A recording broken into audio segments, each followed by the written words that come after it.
Good morning, everyone, and welcome to the Lisbon News. I'm here to tell you all about the earthquake that we experienced the other day on November 1st, 1755. It was a pretty brutal earthquake with 3 major jolts. It was felt amongst all of us. Very tragic. We were all attending church as we do, and the earthquake hit and destroyed a lot of our religious centers, which is so devastating to all of us here. And there are so many factors to this earthquake that we have yet to understand. We do know that it was between the Eurasia plate and the African plate and on a transform boundary, but other than that, we're still struggling to find some information. And so we're going to turn the time over to our resident scientist, and she's going to tell us what's up. Hey guys, okay, so today we've experienced major earthquakes, and the earthquake epicenter was mainly in the Atlantic Ocean, right off the coast of the Portugal and Spain area, and as well as Africa.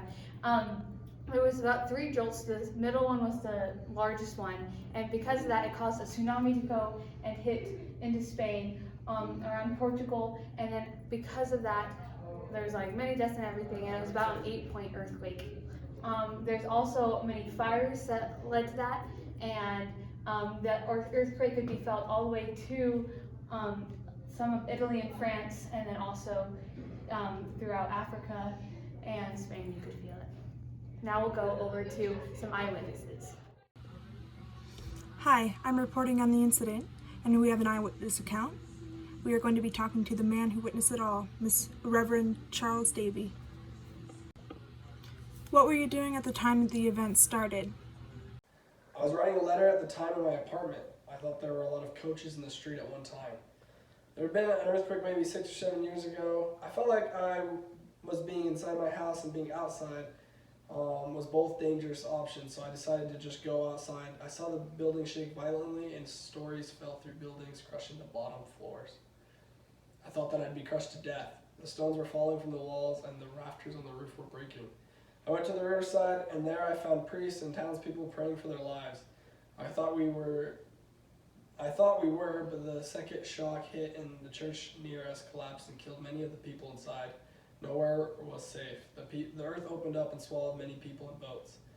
I came to a realization that I was not safe on land or sea, but my last resort was the Mint, which is a strong building that had been deserted.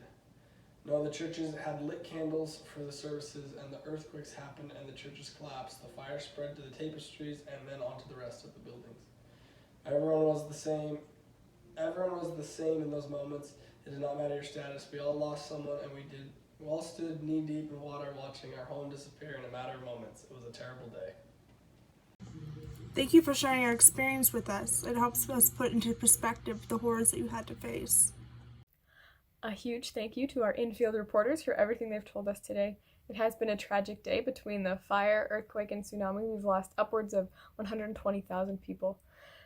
The religious members of our community think that this is an act of God and that we as a people need to repent. The scientists think it's an accident, and we're really unsure on what to do. The government would like us to focus our time and money on rebuilding, but really it's up to us. It's time to recover and get over this tragedy. So we hope everyone has a good day and really gets back on their feet. Have a great night, everyone.